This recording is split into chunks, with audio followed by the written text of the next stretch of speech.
I need you to lock in right now, because what I'm about to show you isn't fear content. It isn't a theory, and it definitely isn't one of those cheap doom videos made for clicks. This is real, and the most terrifying part, it's not coming. It's already here. On January 28th, 2026, the Mortgage Bankers Association dropped a piece of data that should have been the biggest headline in America. But it wasn't. Not on CNN, not on Bloomberg, not on Fox, not even on the mainstream financial channels that pretend they protect you. The national mortgage delinquency rate just crossed 18%. Let that sink in. That means nearly 1 out of every 5 mortgages in this country is now in some form of distress. But then you zoom into Phoenix, Arizona, and the number is so insane it almost sounds fake. A 31% distress rate. That's not a typo. 31%, meaning nearly 1 in 3 mortgage holders in Phoenix is either delinquent, in forbearance, in a short sale, or already underwater. And if you're thinking, okay, maybe Phoenix is just a weird outlier. No, Phoenix isn't the outlier. Phoenix is the canary in the coal mine. Phoenix is the first domino. And if you understand what that means, you'll realize something that most Americans still don't understand. We are not watching a housing correction. We are not watching a healthy reset.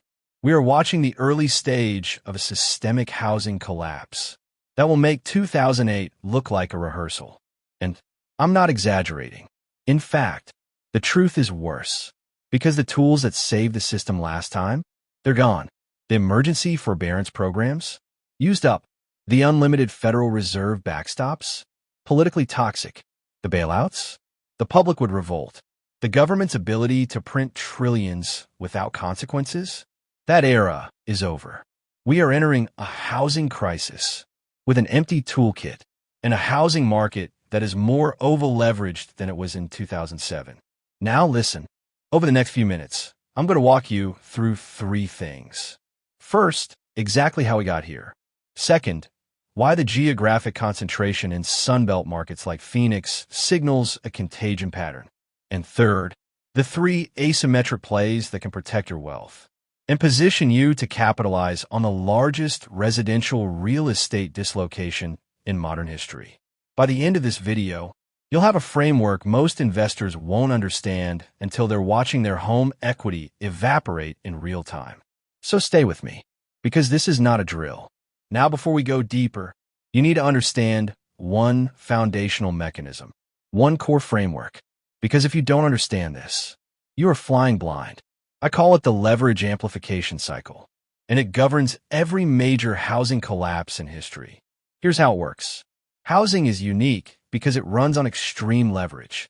If you buy a $500,000 home with a 10% down payment, you're controlling a $500,000 asset with only $50,000 of your own money. That's 10 to 1 leverage.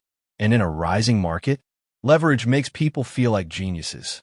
If that home goes up 10%, from $500,000 to $550,000, you didn't just make $50,000. You made $50,000 on $50,000. That's a 100% return. Your equity doubled. That's why people fall in love with real estate. But here's the dark side, the part nobody talks about until it's too late. Leverage works both ways. If that same home drops 10%, from $500,000 to $450,000, you didn't lose $50,000. You lost your entire down payment. Your equity is gone. And if it drops another 10%, now you're underwater. Now you owe more than the home is worth. And that's where the real crisis begins. Because rational economic actors do not keep paying a mortgage on an asset that's worth less than the debt. They walk away. They default. They strategically stop paying. And when defaults cluster geographically, they create a feedback loop that accelerates the collapse.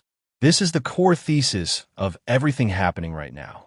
We are witnessing the beginning of a housing deleveraging cycle, driven by affordability destruction, regional overbuilding, Sunbelt concentration, and a refinancing wall that will force millions of homeowners to either accept unaffordable payments or default.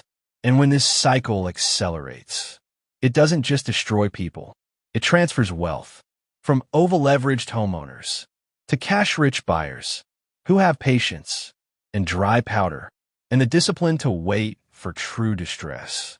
Now, if you think this sounds dramatic, let's go to history, because this pattern has already played out twice, and both times it destroyed people who ignored the warning signs and created generational wealth for the ones who understood the cycle early.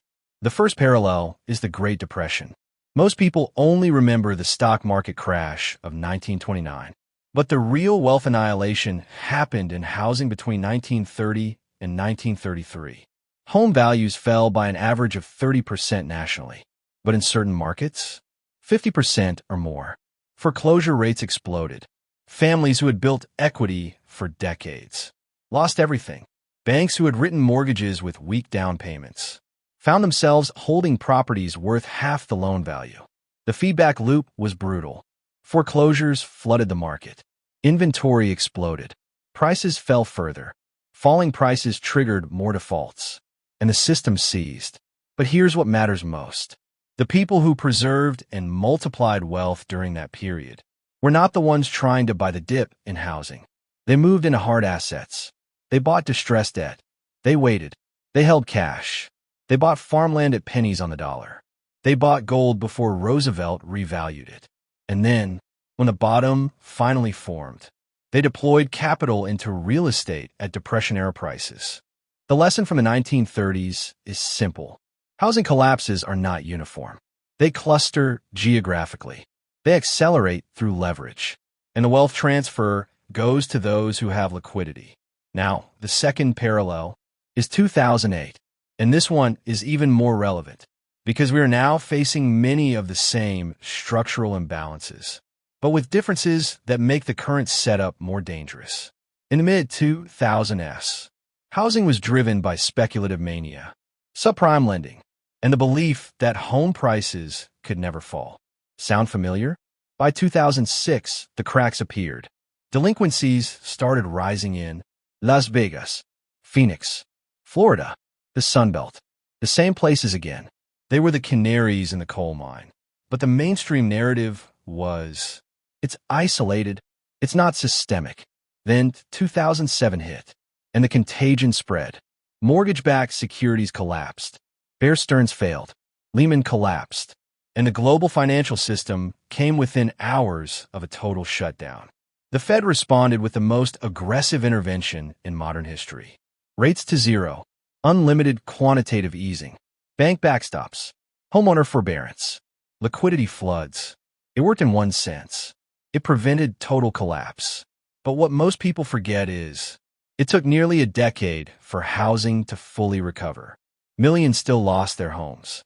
Millions. And the investors who built generational wealth, they understood the cycle.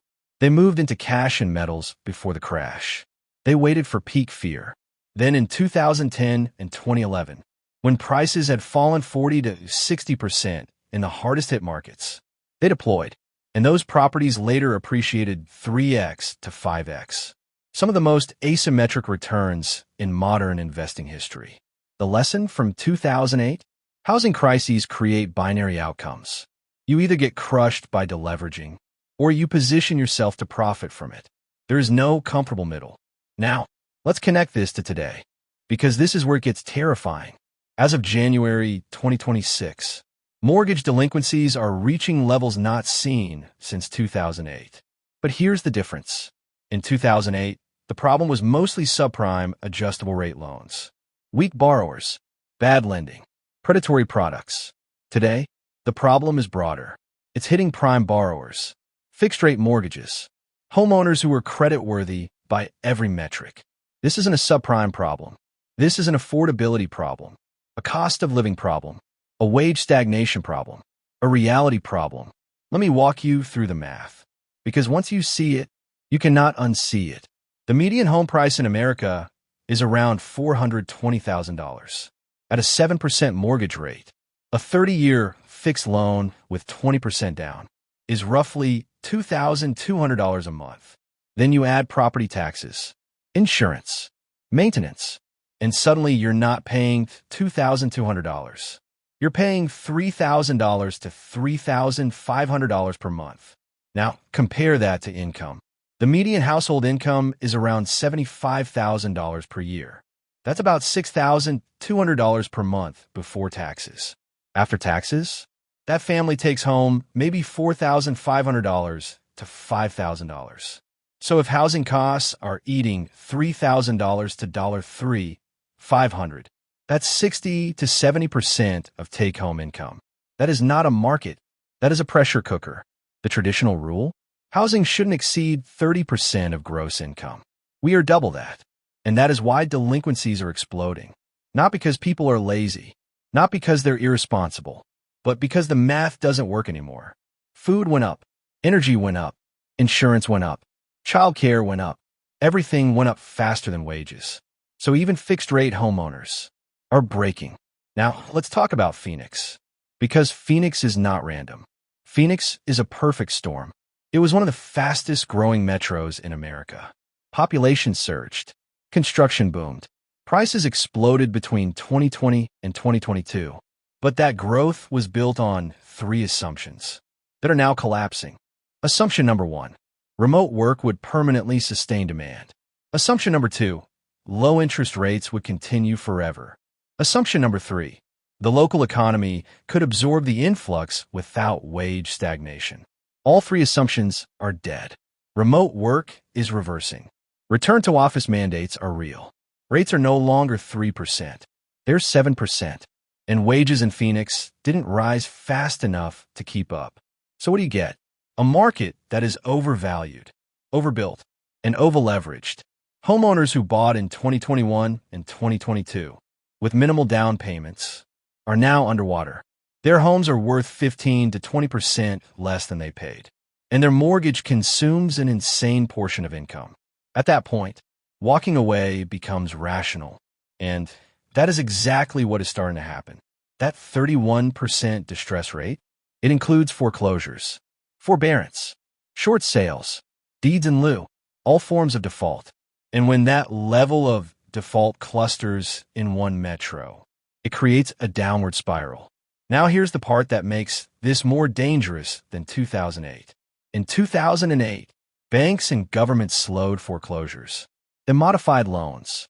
They delayed liquidations. They held properties off market. They controlled the pace of inventory. Today, that machine is exhausted.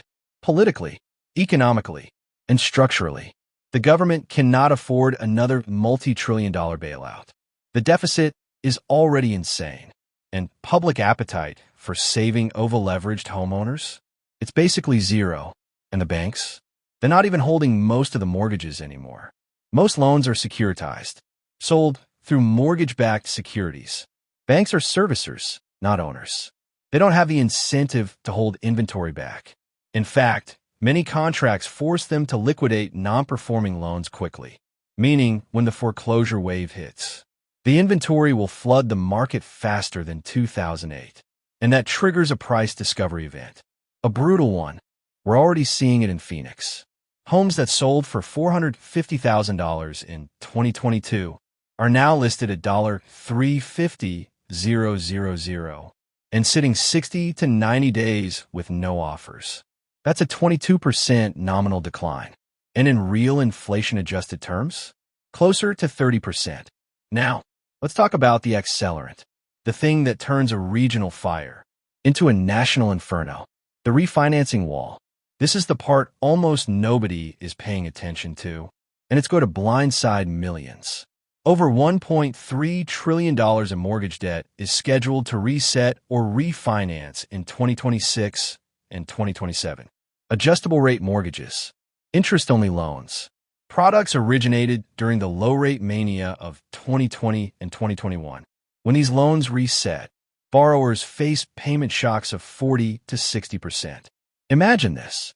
A homeowner paying $2,000 a month at 3.5% suddenly pays $3,200 at 7%. That's $1,200 extra per month. For most families, that's not an inconvenience. That's a death sentence. And their options?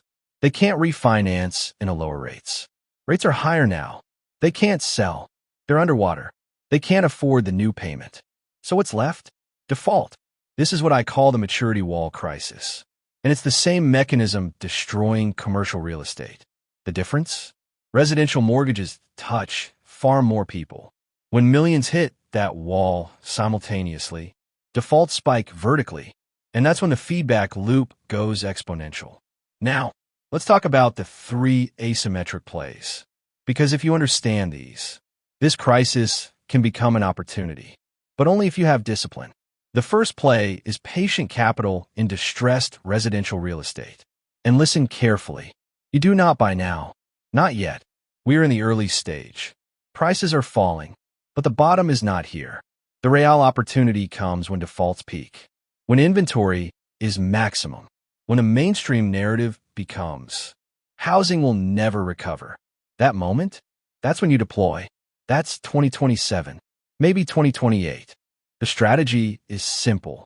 Single-family homes in overbuilt Sunbelt markets. Properties selling at 50 to 60% of replacement cost. Foreclosures. Short sales. Distressed sellers who just want out. And you structure it with all cash. No financing risk. Maximum negotiating leverage. The investors who do this correctly will be buying homes at 2012 prices in 2027. And when the cycle turns, those homes will appreciate 200 to 300% over the next decade. That's how generational wealth is built. But it requires patience and dry powder. Because the worst thing you can do is deploy too early and run out of capital before the real blood hits the streets. The second play is precious metals as a systemic hedge. When housing collapses, it destroys wealth, forces deleveraging, creates deflationary pressure in the short term. And central banks respond the only way they know how. Rate cuts, liquidity, printing. The Fed has already signaled. If financial stability is threatened, they will pivot. And when that pivot happens, gold and silver move violently. Gold is already near all-time highs. But in real inflation-adjusted terms, it's still not at the 1980 peak. Silver is even more interesting. The gold-to-silver ratio is around 88 to 1. The historical average? Around 60 to 1, meaning silver is undervalued relative to gold. And when monetary stress accelerates, silver closes that gap fast. The move? Allocate a meaningful portion of liquid net worth into physical gold and silver. Not ETFs, not paper claims, not mining stocks. Physical metal, held directly, or stored, allocated, and segregated outside the banking system. Because this is not speculation. This is insurance. It's protection against currency debasement and systemic risk. And it's one of the only assets with zero counterparty risk. The third play is the short housing, long hard assets trade, meaning you reduce exposure to the parts of the market that will get crushed and increase exposure to the businesses that benefit from housing distress.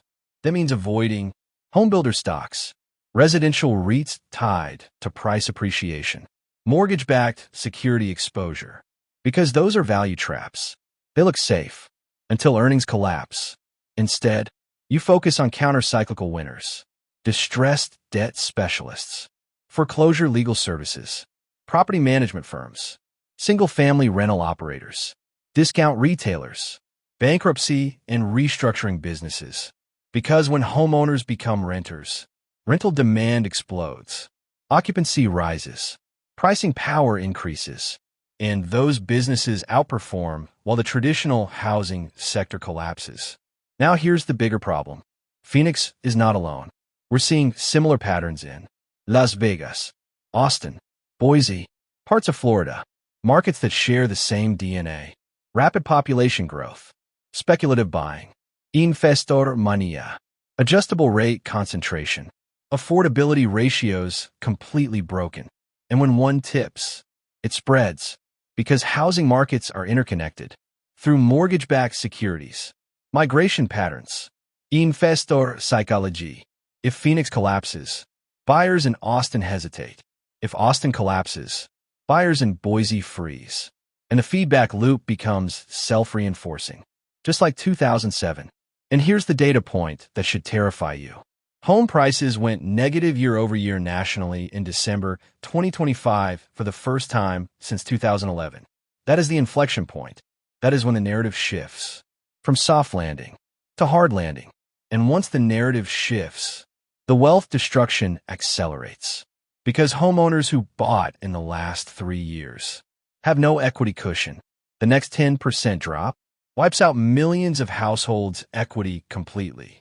And then strategic defaults begin. Strategic default is when someone can afford the payment, but chooses to walk away because paying makes no economic sense. This was rampant in 2009 and 2010, and it's coming back because the credit consequences are temporary. But paying a mortgage on a massively underwater property, that loss is permanent. Now, let's talk about the policy response. Because most analysts assume the Fed will just cut rates and bail everyone out like 2008 and 2020. But the context is different. In 2008, inflation wasn't a threat. In 2020, inflation wasn't a threat. Today, inflation is sticky. Core CPI is still elevated. Wage growth is stubborn. Expectations are high. If the Fed cuts aggressively and print again, they risk reigniting inflation, and that risks destroying confidence in the dollar. The reserve currency status is already under pressure. Dedollarisation. BRICS. Sanction weaponisation. Global trust is weaker. The Fed is trapped. They can't save housing without hurting the currency. They can't save the currency without letting housing collapse. That's the impossible choice.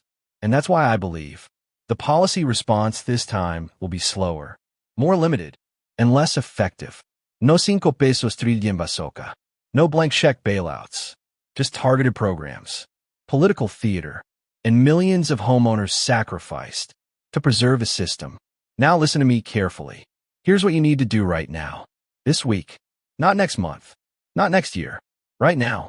First, assess your real estate exposure honestly.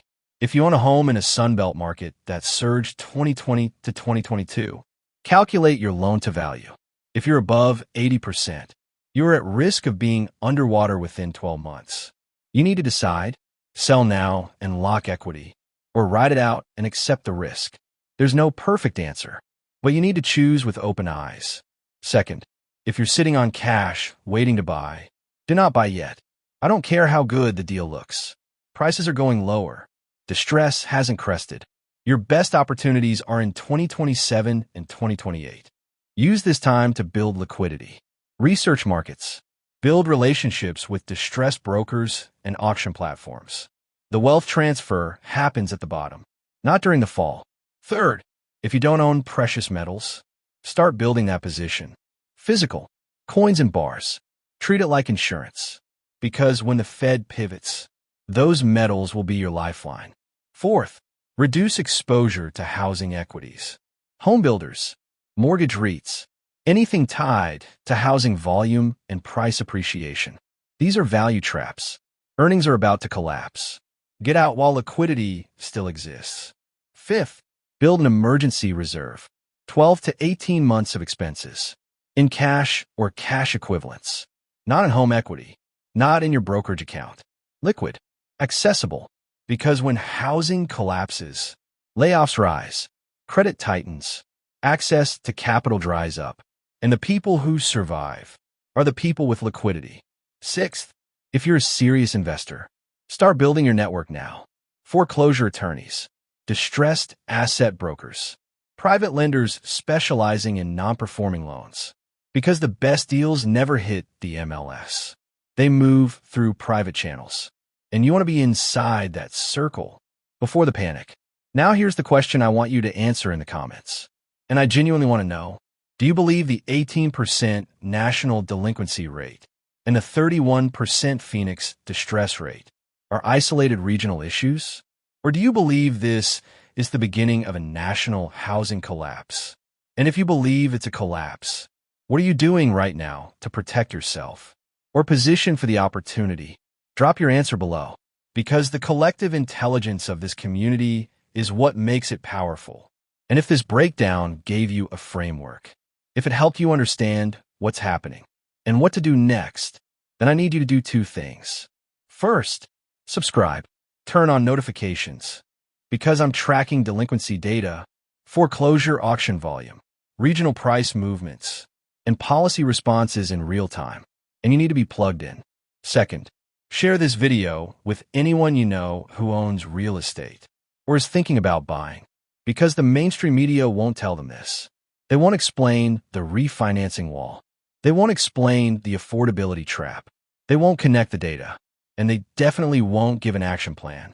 That's what we do here. We connect the dots. We follow the data. We position for what's coming, not what the narrative pretends is happening. The mortgage default wave is here. Phoenix is the canary. The contagion is spreading, and the national housing collapse is just beginning. The only question is, are you going to recognize the pattern in time, or are you going to be part of the wealth destruction? Take action, stay informed, and don't get caught sleeping.